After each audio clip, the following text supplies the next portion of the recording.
Welcome to Monday's newscast. Hope you enjoyed the weekend. Coming up, Chevy's charge to boost EV sales. But let's begin with headlines. Brothers and sisters, I know that you will last one day longer than General Motors. That's the UAW's Herbert Diess's message to striking workers on Sunday as the union's walkout on GM enters its fifth week.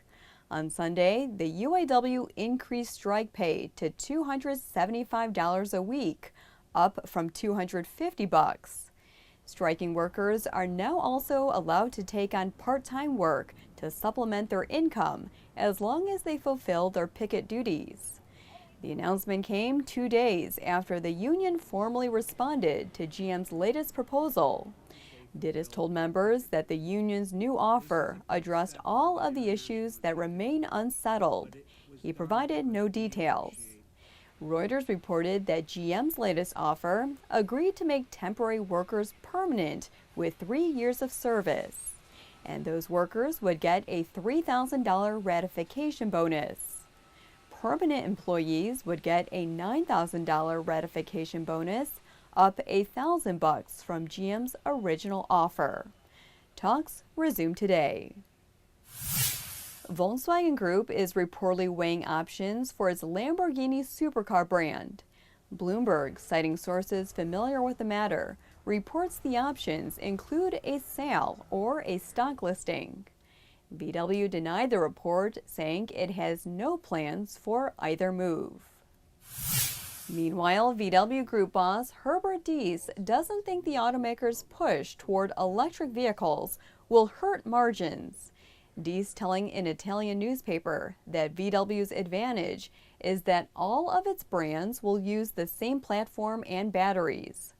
According to the newspaper, Diess said the automaker expects to sell nearly 20,000 Audi e-trons in 2019, and that the first year's production of the electric Porsche Taycan is already sold out. Chevrolet thinks it has cracked the code when it comes to offering an electric vehicle with long range and an affordable price. The freshened 2020 Bolt EV has an extended range of 259 miles at roughly the same price as the 2019 model, $37,500, including shipping. That's before a federal tax credit.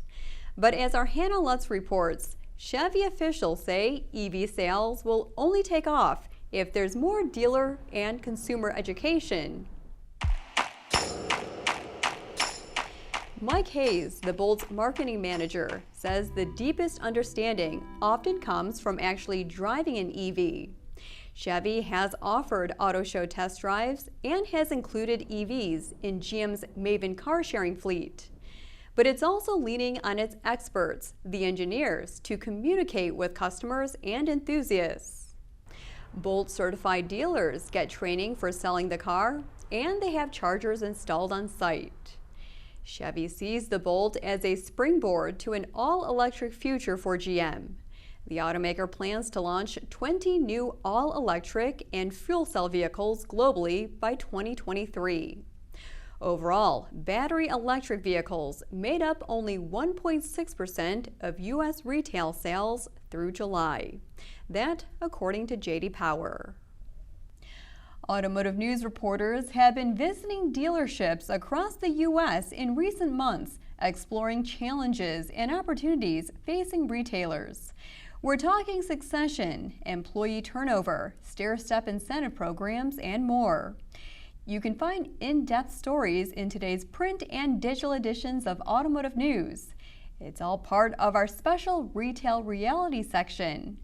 Plus, be sure to visit autonews.com/retailrealities to listen to podcasts and watch a special video report on off-site vehicle delivery. Again, that's autonews.com/retailrealities. And good news, Automotive News is having a free-for-all of sorts. This week, non-subscribers can read all articles on our website for free. You'll have access to breaking news stories, as well as the Retail Reality section I just mentioned. Sign up today at autonews.com/freeweek. Thanks for watching. Take care.